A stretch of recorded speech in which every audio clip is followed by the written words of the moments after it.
بسم الله الرحمن الرحيم. اللهم صل على سيدنا مولانا محمد. waxaan ummadda reer Awdal ama dhammaanba ummadda maxay heelanay Soomaaliyeed ama maxay heelanay cid kasta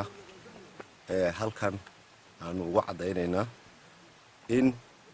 maalintii 4 December uu suldaanku ku dhawaaqay in aanu ka go'nay Somaliland inay tahay maalin loo aanu ugu talagalay inay tahay maalintii aanu ka goosanay Somaliland aanay ahayn mid suldaanka ku kooban kuwa ka hadlaya suldaanka uun bay keligii ku kooban tahay waa mid ummadda reer Awdal ka go'an ama gadabuusiba waanan ku wada soconaa wax ay keligii ku koobnayd sida hadalka loo dhigayana maaha waa wax gadabuurso dhan ka go'an anigu waan xidhnaa runtii raggii hay hawsha wada wadeen ka koobaan ahaa waxaan leeyahay oo aan idin ogeysiinayaa ama aan idin farayaa in ay tahay maalin muqaddasa oo maalintii la go'aamiyay in aan ka go'no maxay heelanay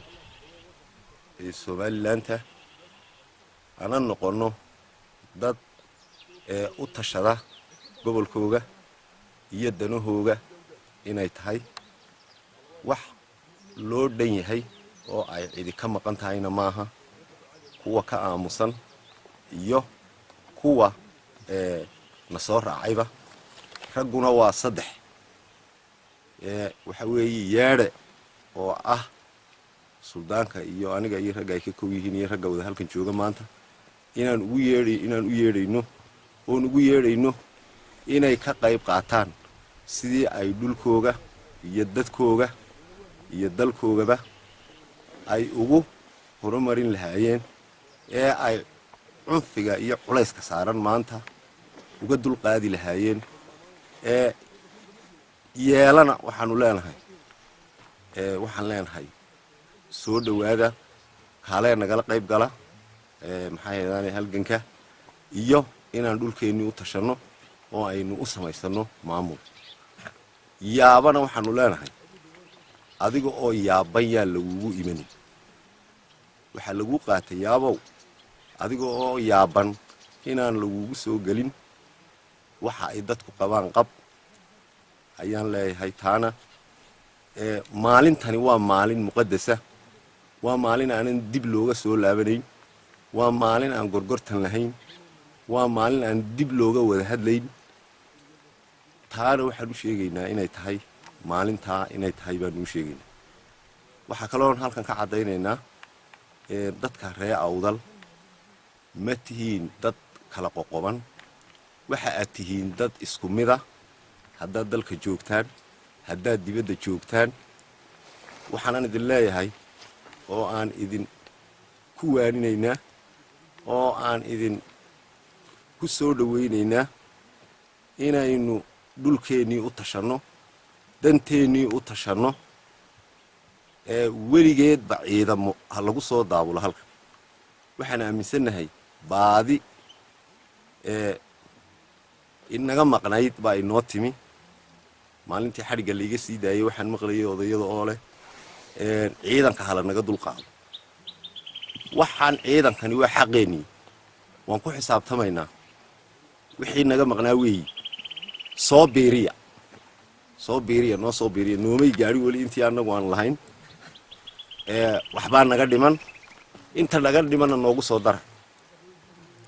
fikirkaasi ayaan anagu aaminsanahay dadka reer Awdal walaalayaal haddaad dalka joogtiin iyo haddaad dibadda joogtiin wax la kala qoqobay ma jirto halkana waa loo dhan yahay cidda meel ay ka baxdo ama meel ay maxay heedaan marmarsiya ka dhigato doonaysa waxaan faraynaa inaan halkan lagu kala qaybsanayn lagu dhan yahay danta loo socdaayna ay tahay dan loo siman yahay maadaama ay tahay dan loo siman yahayna waxa habboon inaynu ka wada qayb qaadanno inaanu wakhtigu inagu dheeraan inagoo ka faa'iidaysanayna halgamadii hore ee soo dhacay inagoo ka faa'iidaysanayna duruufaha inagu xeeran inaga oo ka faa'iidaysanayna maalinba maalin inaanay ku sii darayn khayraadkeennii in la isticmaalayo si khaldan in loo isticmaalayo kuwa u haysta gooni isku taagga laga sheekaynaya raggani ka sheekaynayaan saaxiibadeena jaarka nahay wax bir lagu gooyey maaha wax odayaal ku heshiiyaan weeye maadaama ay odayaal ku heshiiyeen duruufihii wixii lagu heshiiyeyna laga baxay sida aad la socotaan odayadeennii inay iyaga oo dhan u tegeen maamulkan kulmiye ilaa maantana inaan dheg jalaq loo siin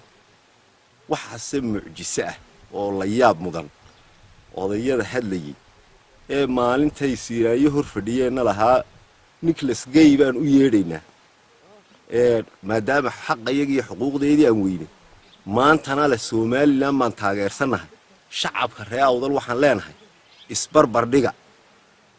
eega bal wixii loogu bedelay ee ilaa nicholas gay gaadhsiiyey inay yidhaahdaan nicholas gay baan u yeedhaynaa bal maxaa loogu bedelay haddii wax loogu bedelay oo wixii ay shalay ka cabanayeen maanta ay wax heleen dee waaban garan karnaayoo yani way soo dhowaan karaan laakiin ninka halkii shalay uu taagnaa uun haddana isteerinkiisii 360 kadib u soo noqdo ee aan koobiya loo shubin ee maxay ahayd halkii ay tegeen ee meeshii ay ugu tegeen laga tegey ee maantana la waanu taageersannahay shalayna lahaa maxay ahayd nicholas gay baan u yeedhaynaa xuquuqdeedii baan weynay waxaanu leenahay ummadda rees awdal ama gadabuursow arka halgankan lagu jiray uu suldaanku madaxda nooga yahayna barbardhiga wixii ay ku jawaabeen barbardhiga markaa waxaan leenahay inagoo waxaasoo dhan ka duulayna inagoo ka duulayna maxay ahayd danaheenna waa in aynu halganka ka qayb galaa dhulkeennana u madax bannaanaanaa cidna aflagaadayn mayno cidna gardaraysan mayno laakiin sida ay ku socoto hadda waxaan uga digaynaa inay ku socoto in hadda kadib ay gaadhay wakhti gacmaha laga shaqaysiiyo gacmuhu shaqeeyaan inay ku socoto ciidamada maxay haydaanay reer awdal ama ha la socdaan maxay haydaanay qoladan aynu jaarka nahay iyagana waxaan uga digaynaa maanta waa maalintii kuugu jaaniska wanaagsanay waa maalintii lagu xasuusan lahaa waa maalintii dadkaagu taalle ku idin dhisi lahaayeen waxaan idin leenahay halganka ku soo dhowaada ka qayb qaata nagu hogaamiya halkan lama kala lahaa ujeeddada iyo himilada iyaduna waxa weeye inaynu dhulkeennii maamul u samaysano aynu qabsanno taabaan leeyahay maxay haydaanay dhalinyarta ciidamada kuwa magaalada jooga ee aynu ballansanayna waxaan leenahay ballanteennii waa halkii maalintii aynu ku ballanayna way soo dhowaatay waxa soo dedejiyey xaqeennii oo inoo soo noqday oo hubkii laynaga qaaday ee berigii maxay ahayd aynu heshiinaynay laynaga qaaday oo maanta inoo soo noqday annagu waxaynu isku ogeynayna inagu bannaanka ka dagaalanay intiinii kale raggii maalintii ugu dambaysay aan soo baxayna waxaan ku ballanay inaad idinkuna halganka gudaha ka wadaan markuu dhaqdhaqaaqeennii bilaabmo waxaa laydinka rabaa idinkuna inaad diyaargarowdaan oo aad waajibaadkiinnii qabsataan annaguna kaayagii aan qabsanno si aynu u gaadhno himilada gooni isku taaggeenna ama federaalka aynu ku noqonayno aynu kaga mid noqonayno ee aynu dhulkeennii maamul wanaagsan iyo nidaam wanaagsan aynu ugu samaysanayno iyo dekedaheennaba waxoo dhan aynu ugu samaysanayno dadka qurba joogga ah ee reer awdalla waxaan leenahay maanta maalintii la kala qaybsanaanaya maaha gobollo iyo dalal kala gedisanna ma kala xoraynayno goob iyo dhul isku mid ah gobol isku mid aynu xoraynaynaa dhaqaalihiina fikirkiina taladiina waxa la idinka baahayaa inaad midaysaan oo aad la garab joogsataan halganka ayaan taana leeyahay oo aan fariinta gaarsiinaya waliba sida ugu dhaqsaha badan leh